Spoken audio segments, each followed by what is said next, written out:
Games are designed to manipulate players, and understanding this psychology is the key to make great games. Well, games aren't just entertainment, they are very sophisticated systems of incentives that shape the players' decisions and behaviors.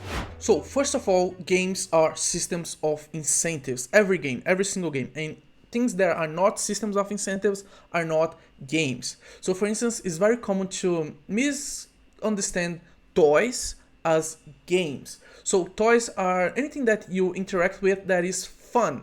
And this is the core thing that I want to convey here.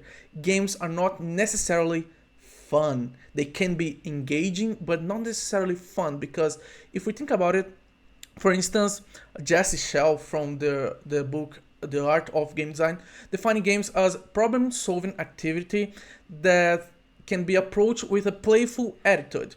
And Ralph Kosler, usually from the theory of fun, defining games from a fun perspective. Well, of course, he wrote this book from a fun perspective.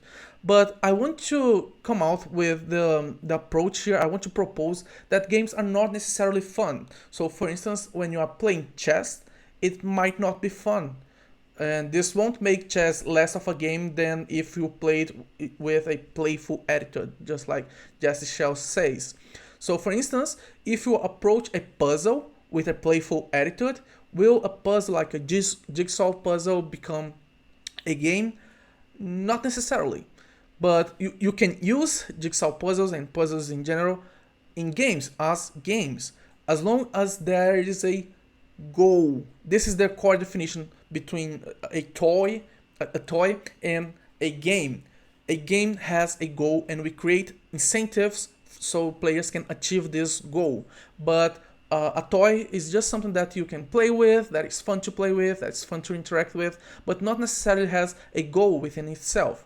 So one of the things that we can do that is a good way to create games, to design games, and to develop games, is to start with a toy, something that is really fun to play with, like a really cool mechanic that you find that is interesting to play with, and then you establish a goal and you say, okay, using this mechanic, we are going to create these incentives so players will play along with our game, so that when they achieve this goal, they will accomplish the game. And this is why I define games as systems of incentives, because this will make a clear definition between games and toys. Usually, when people talk about games casually, they are referring to the game package. So the package is how the game, this system of incentives, is presented to the player. So for instance, let me show you Mega Man X2. When we talk about Mega Man X2, which is one of my favorite ones, we can talk about like the color palette, the pixel art, the mechanics. So for instance, the dash mechanic, the move mechanic, the jump mechanic, how you can defeat bosses to collect their weapons and use these weapons against other bosses as their weakness, to defeat them easily as these weapons are their weakness. We can talk about the story, the characters, but we are not talking about the incentives, the actual game. Let me show you what I want to convey with this definition. So for instance, we have here, let me just decrease the volume here.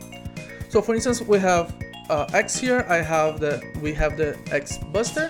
So if we press once, we shoot a small bullet. If we charge, we can charge up to 3 times by default. So 2 and 3, and if we get this upgrade, we can shoot up to 5. We can charge up to 5 times. So 1, 2, 3, 4, and then we can shoot the 2 big shots. So we have an improved bullet. But this is how we see one mechanic, how we perceive one mechanic, as we understand how the one mechanism, one incentive of the game is presented to us. And what I want to show you now is what is behind this mechanic, what is the game behind this package. So let's see how this converts into a Machinations diagram, which is what we typically use to understand the system of incentives behind a game. Because Machinations are basically the flow of resources, and using resources is how we can study the incentives of a game. So this is the Machinations diagram that I created to analyze the Mega Man X Buster system of incentives. So Machinations are a very powerful analyzing tool because they help us understand the internal economy of the game. I'm not going into details here. If you want to know more about Machinations diagram, please leave a comment below because this is my favorite analyzing tool for game design. But I will just briefly explain what each of these elements are meant for represent in this economy so that we understand what this whole diagram is communicating. So when we have triangles pointing up, we have sources which add resources into the economy.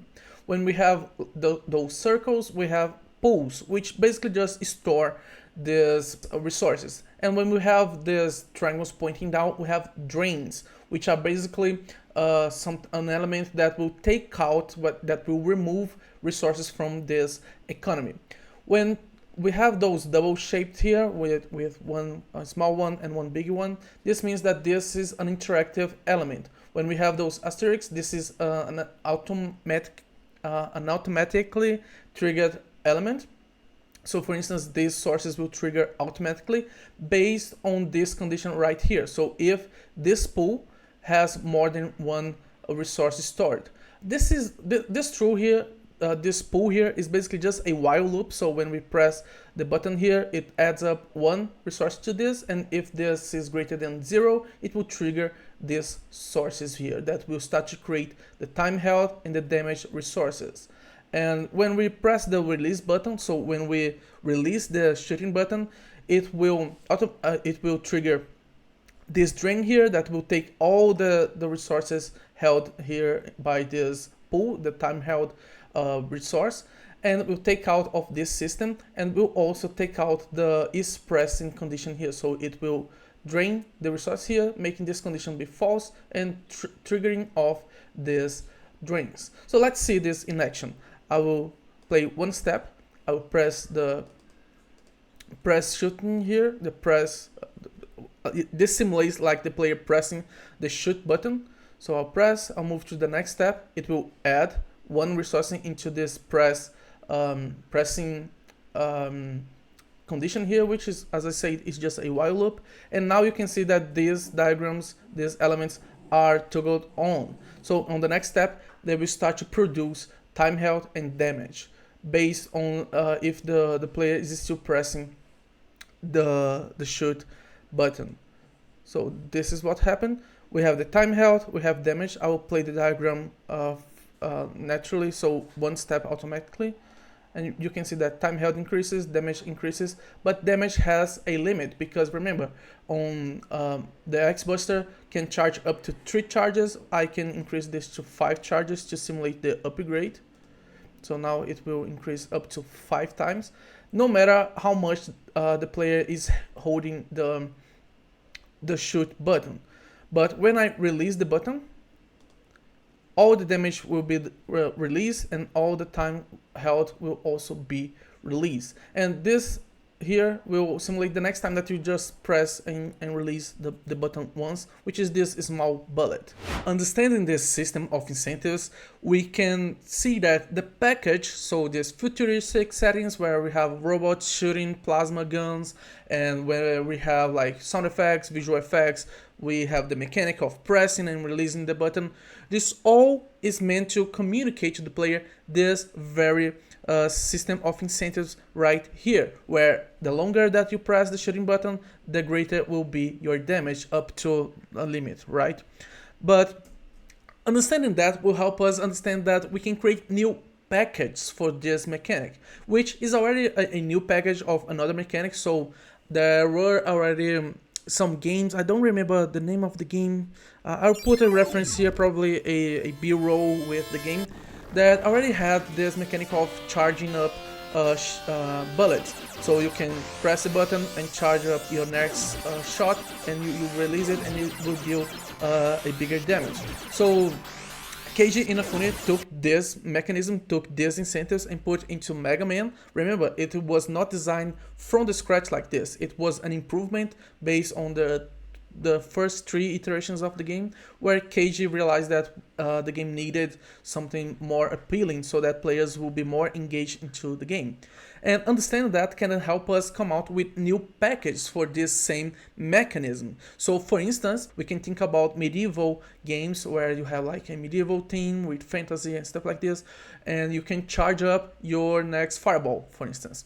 And you can basically just take Mega Man X, like the whole game, and just repackage it using using a new presentation, using a new package. So instead of being a futuristic robotic setting, you can use like something like medieval fantasy setting.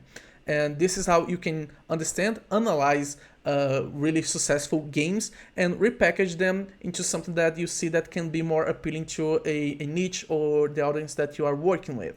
And this is the secret to make great games. Analyze successful games and trying to repackage their mechanics, try to repackage their game, the system of incentives behind the game that was successful. Understanding games as system of incentives is just the first step into becoming a great game developer. If you are ready to master the art of game design, you can join the First Line to First Dollar community, where we help you design, develop and launch your game so you can make a living out of your passion. The link will be in the description, but for this video, that's it. Thank you so much for watching, keep developing and see you in the next time. Bye bye.